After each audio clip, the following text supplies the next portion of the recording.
You're listening to my WorldNet Daily exclusive audio article.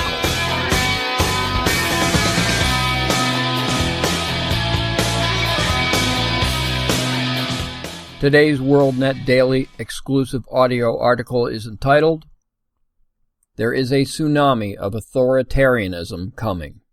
There's a tsunami of authoritarianism coming.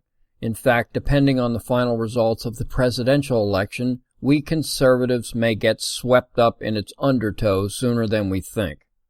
There appears to me to be an odd aggregation of ideologies merging into one on the horizon, and none of the parts or the whole they create is good, and merely describing it as bad does a disservice to the word bad. Maybe catastrophic is even too mild. If things progress the way the woke and radical world leftists envision, we may be looking at combining Alinsky's rules for radicals, communism, and fascism. More and more we're hearing terms like build back better, stakeholder capitalism, environmental, social, and corporate governance, or ESG, and social credit system. Think of ESG as the corporate version of an individual's social credit score. It will also employ Green New Deal and social justice ideals.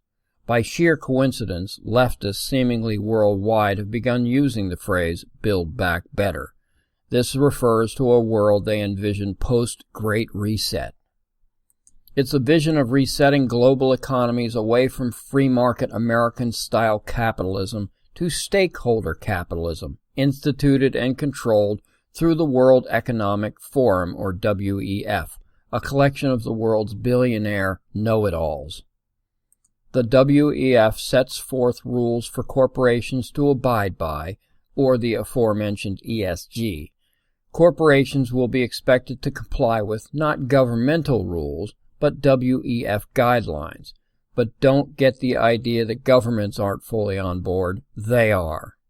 Quote, "This is a unique moment in history to walk the talk and to make stakeholder capitalism measurable," unquote, says Klaus Schwab, founder and executive chairman, World Economic Forum. Quote, "Having companies accepting not only to measure but also to report on their environmental and social responsibility will represent a sea change in economic history," unquote. These stakeholder capitalism metrics are, quote, "designed to provide a common set of existing disclosures that lead towards a coherent and comprehensive global corporate reporting system," unquote. And if a company or corporation decides to not sign on or opt out of reporting and compliance of these metrics, what then? Well, I'm not certain, but you can be sure there will be a heavy price to pay, similar to the price paid currently in China when someone's social credit score falls below a predetermined threshold. They are, for want of a better term, treated as a social and economic pariah, and is all done in full public view. This is where Saul Alinsky's rules for radicals is applied both to the people and corporations that don't comply.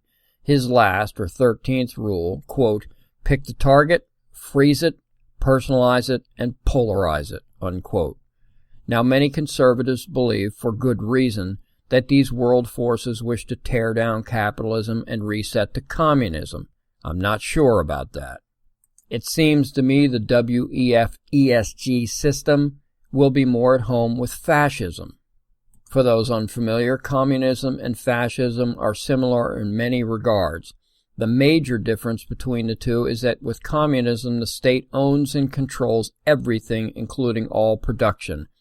Fascism differs in that the state doesn't own everything, but maintains total control. Think Oskar Schindler. Most know his story chronicled in Schindler's List, but he was a wealthy German industrialist who was forced, like most, to join the Nazi Party. Unlike communism, the fascist Nazis allowed him and other already established titans to keep their businesses and keep getting wealthier, provided they said, did, and produced in their factories exactly what the party told them to, when, and how. This, I believe, is what post-Great Reset will resemble. If this is permitted to happen, we Americans can say goodbye to our uniquely maverick entrepreneurial spirit. It will not be permitted. As others have described, think of it in terms of the Matrix, but no red pill will be offered. Sounds like fun. Can't wait. Thanks for listening.